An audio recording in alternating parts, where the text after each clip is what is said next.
করছে AGT Live 24/7। This is AGT Live 24/7।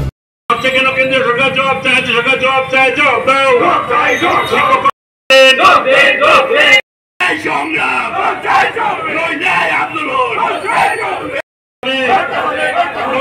সংগ্রাম আন্দোলন অভিষেক কর্মরত অবস্থায় সরকারি কর্মচারীদের নিরাপত্তা ব্যবস্থা করতে হবে। কর্মচারীদের আক্রমণকারীকে অবিলম্বে গ্রেপ্তার করতে হবে। চেয়ারম্যান বলছিলেন গত 13ই মে উদয়পুর সমন্বয় কমিটির অফিসে যখন স্বাভাবিক সাংগঠনিক কাজকর্ম চলছিল তখন সন্ধ্যা 7টার সময় সেই অফিসে ঢুকে আক্রমণ করা হয়। আমাদের অভিজ্ঞতা, Udaipur Belonia office, Shailendra office, Dharmanagar office 2018 সালের পর থেকে আক্রমণের শিকার। বারবার আগুন লাগানোর চেষ্টা, অমরপুরের অফিস, করবুকের অফিস, এই সমস্ত অফিসগুলোকে সেখানে ভেঙে গুড়িয়ে তছনছ করে দিয়ে আগুন দিয়ে তারা আমাদের সংগঠনকে, শিক্ষক কর্মচারীদের কণ্ঠস্বরকে তারা স্তব্ধ করতে চাইছেন। এই অবস্থায় দাঁড়িয়ে আমরা সকলে মিলে আমরা দেখেছি গৌরনগর ব্লকে, এরপরে এই পঞ্চায়েতের প্রধান, উপপ্রধান, সদস্য যারা রয়েছেন তারা গতকালকে ঘেরাও করেছিলেন বিডিওকে, এবং বিডিও সন্ধ্যা পর্যন্ত ঘেরাও হওয়ার পর জেলা শাসক যেতে বাধ্য হন এবং তাদেরকে আশ্বস্ত করেন। আজকে যেটা শুনলাম যে এখনো অপরাধীরা গ্রেপ্তার হয়নি, কিন্তু তারা 2-1 নিরাপত্তা রক্ষী তাদের নিরাপত্তার জন্য দিয়েছেন। তো আজকে আমরা সারা রাজ্য জুড়ে দেখছি তহসিলদার যারা সেটেলমেন্টে রয়েছেন তাদের কি অবস্থা। খোয়াইতে, জিরানিয়াতে মাথা ফাটিয়ে দেওয়া হচ্ছে, বাড়িতে আগুন দেওয়া হচ্ছে।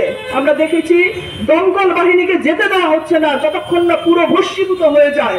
মানুষের জীবন জীবিকার উপর আক্রমণ করা হচ্ছে।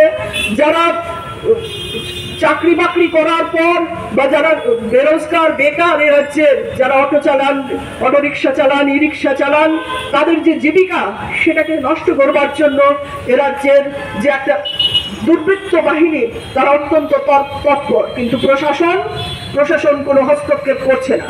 উদয়পুরের ঘটনার পরও উদয়পুর সমন্বয় কমিটির বিভাগীয় কমিটির পক্ষ থেকে থানায় এফআইআর করা হয়। আমরা সমন্বয় কমিটি কেন্দ্রীয় কমিটির পক্ষ থেকে রাজ্যের মাননীয় মুখ্য সচিবকে পরের দিন 14ই মে চিঠি দিয়ে এই অবস্থা জানিয়েছি। রাজ্যের ডাইরেক্টর জেনারেল অফ পুলিশকে চিঠি দিয়ে জানিয়েছি। গোমতী জেলা শাসককে, সুপারিনটেন্ডেন্ট পুলিশকে এই ঘটনা আমরা জানিয়েছি, কিন্তু এখন পর্যন্ত প্রশাসনের তরফে কর্মচারীদের রক্ষা করবার জন্য কোনো ভূমিকা সেখানে দেখা যাচ্ছে না। এই ঘটনায় আমরা উদ্বিগ্ন। আমরা কি করে কাজ করব? আজকে হাসপাতালগুলিতে ডাক্তার, স্বাস্থ্যকর্মী তারা আক্রান্ত হচ্ছেন।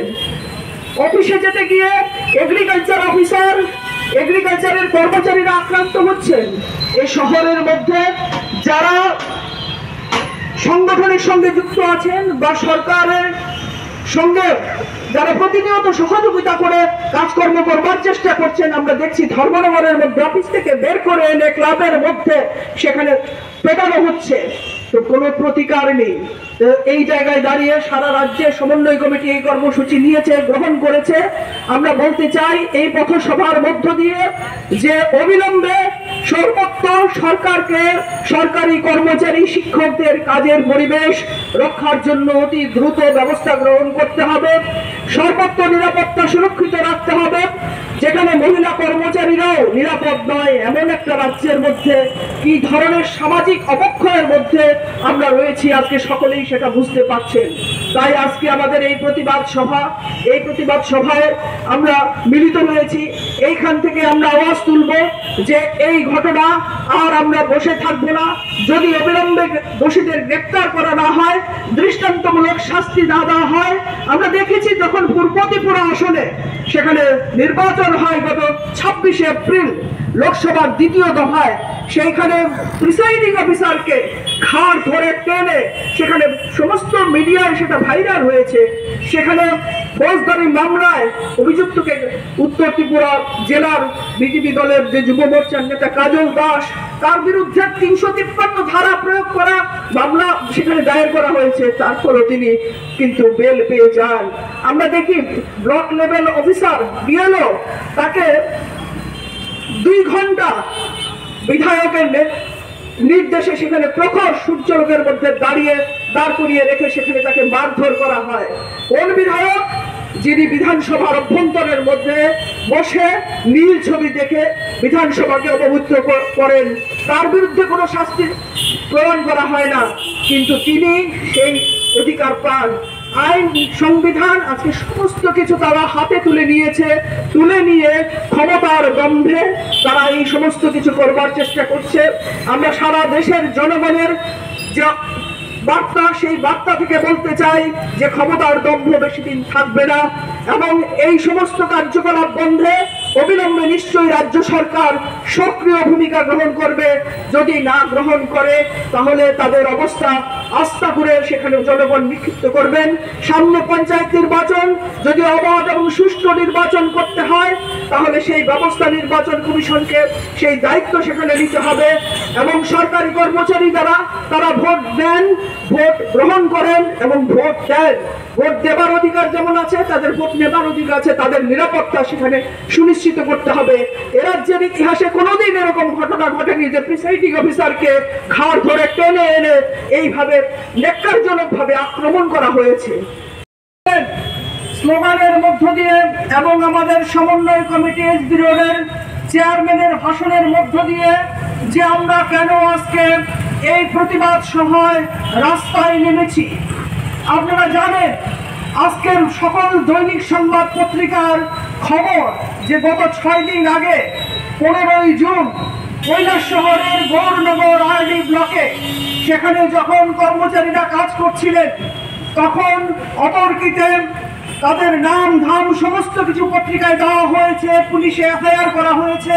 তারা ঢুকে কর্মরত অবস্থায় যে সকল কর্মচারী কাজ করছিলেন তাদের মধ্যে ওয়ার্ক অ্যাসিস্ট্যান্ট পুলকেশ নাগ, করণিক পিঙ্কি রায়চৌধুরী এবং করণিক মহিতোষ পালকে তারা আক্রমণ করে, এবং সেই আক্রমণে মহিলা কর্মচারীও বাদ যায়নি, পিঙ্কির গায়েও সেখানে হাত দেওয়া হয়, এবং তাতে ওই মহিতোষ বাবু এবং পিঙ্কি দিদিমণি সংজ্ঞা হারিয়ে ফেলেন, তাদেরকে হাসপাতালে নিয়ে যাওয়া হয়।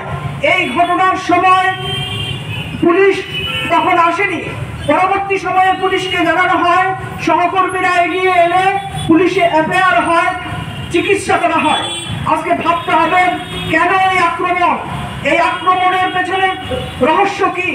আপনারা জানেন যে হাইকোর্ট থেকে নির্বাচন কমিশনকে বলেছে এবং নির্বাচন কমিশন বাধ্য হয়ে এ রাজ্যে পঞ্চায়েত নির্বাচনের সম্ভাব্য তারিখ জুলাইয়ের শেষ অথবা আগস্ট মাসের প্রথম সপ্তাহে তারা বলেছে। সেদিক দিয়ে যখনই নির্বাচন আসে একটা পরীক্ষা, যারা শাসক দলে পঞ্চায়েত পরিচালনা করেন, পুরো পরিচালনা করেন, রাজ্য পরিচালনা করেন, তাদেরকে জনগণের সামনে উপস্থিত হতে হয় পরীক্ষার জন্য।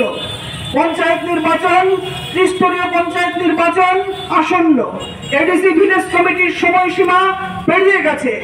এই সারা রাজ্যের স্মার্ট সিটি আমরা বলে আমরা গর্ব করি, এখানে দাঁড়িয়ে আমরা সভা করছি, কিন্তু এডিসি ভিলেজ পঞ্চায়েত নির্বাচন, পঞ্চায়েতগুলোর অবস্থা কি?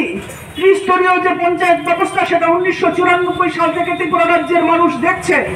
এর আগে পঞ্চায়েত ব্যবস্থা ছিল, ত্রিস্তরীয় পঞ্চায়েত ব্যবস্থা হবার পর পাঁচবার নির্বাচন হয়েছে, কিন্তু 2019 সালের আগ পর্যন্ত গ্রামীণ জনগণ বিপুল সমর্থন দিয়ে বামপন্থী প্রার্থীদের জয়লাভ করিয়েছিলেন, কেননা তাদের জীবনের অভিজ্ঞতার বিনিময়ে তারা সেই বামপন্থী প্রার্থীদের জয়লাভ করাতেন। 18 সালে এ রাজ্যে পালা বদলের পর 19 সালে যে 27 জুলাই পঞ্চায়েত নির্বাচন হয়, সেই নির্বাচনের অভিজ্ঞতা এ রাজ্যের সকলের আছে। প্রায় 95% আসনে সেখানে বিজেপি জয়লাভ করে, এর মধ্যে প্রায় 86% আসন বিনা প্রতিদ্বন্দ্বিতায় কোনো প্রার্থী সেখানে নমিনেশন পর্যন্ত দিতে পারেনি। রাজ্যের এই অবস্থা 2018 সালে আসার পর 86%, যা সারা দেশের রেকর্ড। মাত্র 14% আসনে সেখানে ভোট হয় এবং সেই ভোটের মধ্যে 9% আসনে সেখানে বিজেপি জেতে, মোট 95% আসনে বিজেপি জেতে। তারা গ্রামে কি করছে, এডিসি ভিলেজগুলিতে কি করছে, কাজ খাদ্যের অবস্থা কি, সে আমরা সকলেই জানি। এই অবস্থায় দাঁড়িয়ে যখন পঞ্চায়েত নির্বাচন আসছে, গৌরনগর পঞ্চায়েতটা হচ্ছে কংগ্রেস পরিচালনাধীন। ওইখানে যে রেগা প্রকল্পে যে রাস্তা নির্মাণের কথা, তাদের যে সাপ্লাই অর্ডার দেবার কথা, যে বিশুদ্ধ পানীয় জল পৌঁছে দেবার কথা, বৃষ্টিতে যে নালাগুলো ভর্তি হয়ে আছে সেগুলোকে সংস্কার করবার কথা, কৃষিতে সেচ দেবার কথা, এই ওয়ার্ক অর্ডার যাতে না দিতে পারে তার জন্যই এই হামলা। রাজ্যের উন্নয়নকে থামিয়ে দেওয়ার জন্য কারা হামলা করেছে আপনারা সকলেই জানেন, তারা পরিচিত। প্রত্যেকটা পত্রিকায় সেটা উঠেছে, শাসক দলের আশ্রিত তাদের নাম ধাম দেওয়া হয়েছে, এফআইআর দেওয়া হয়েছে, কিন্তু এখন পর্যন্ত তারা পলাতক, তাদেরকে গ্রেফতার করা হয়নি। পুলিশ তাদের খুঁজে পাচ্ছে না, অত্যন্ত দুঃখজনক। আরডি দপ্তর, মুখ্যমন্ত্রীর দপ্তর, পুলিশ দপ্তর, মুখ্যমন্ত্রীর দপ্তর, আমরা রাজ্য সরকারের শিক্ষক কর্মচারী যারা আছি, আমরা প্রতিনিয়ত এই আক্রমণ শুরু হয়েছে 2018 সালের পর থেকে। 2023 সালের নির্বাচনের ফল যেদিন বেরোলো সেদিন আমরা দেখেছি যে ধর্মনগরে যে golden valley English medium school, তার যিনি হেডমাস্টার বিভাস রায়, তার চেম্বারে ঢুকে সিসি ক্যামেরা ভেঙে দিয়ে সেখানে আক্রমণ করা হয়। আমরা দেখেছি গৌর গোপাল ব্যানার্জি, বেসরকারি শিক্ষক, রাষ্ট্রপতি পুরস্কার প্রাপ্ত, বিদ্যাসাগর সম্মানে ভূষিত, তাকে সেখানে ভীতি ও হুমকি প্রদর্শন করা হয়। এমনি করে ইন্দ্রনগরে প্রাচ্য ভারতী স্কুলের শিক্ষকের উপর আক্রমণ করা হয়। সারা রাজ্য জুড়ে সেখানে সন্ত্রাস নামিয়ে আনা হয়। ধর্মনগরের মিউনিসিপ্যালিটি কর্মচারী রঞ্জিত ভট্টাচার্যের প্রাণনাশের হুমকি দেওয়া হয়। অফিসের ভেতর ঢুকে সেখানে সহকর্মীরা এগিয়ে এলে তারা পিছু হটতে বাধ্য হন। বিলুনিয়ায় এমন অসংখ্য ঘটনা ঘটেছে, মেলাঘরে অসংখ্য ঘটনা ঘটেছে। এই সমস্তগুলি আমরা দেখছি এই সময়।